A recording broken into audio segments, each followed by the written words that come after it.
Okay, a few of you guys have asked why I call it my redneck setup. One thing, most laptops, they're great. This one is a redneck machine. The power control chip went out on it, so anytime the CD-ROM, which, as you can see, I ripped out, would kick in, the thing would power off like a light bulb. That included the cooling fan. Well, Dell, in their wonderful wisdom, claim that there's not much they can do about it, so I'd have to buy a whole new computer just to replace the damn power control chip. Well, me and my redneck ingenuity, I did not use any duct tape. I did, however, drill a hole going right into the main housing of the computer. Right back here is the fan.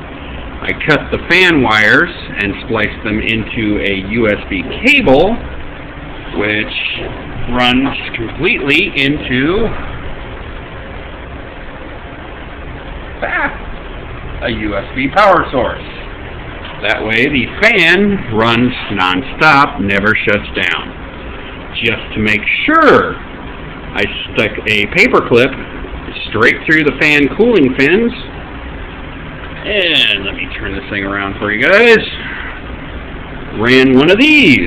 These things are a godsend. Basically, cone shell fan. And it runs into this housing. Let's keep some light on the subject here. There we go. As you can see, that little yellow tab, that is the paperclip coming through there. It allows the tabs on the fan to literally connect, which tabs lock the fan in place and it pulls the air through the system.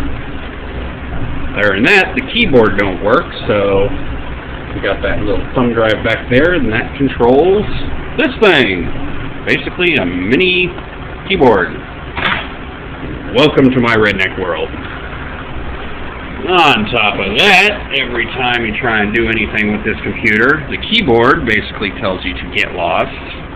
The mouse in the center of it, every once in a while, loves to go haywire. So if your mouse is in the screen, it goes everywhere. I actually had to pull the cords underneath the dang laptop to disable everything other than the dang power buttons.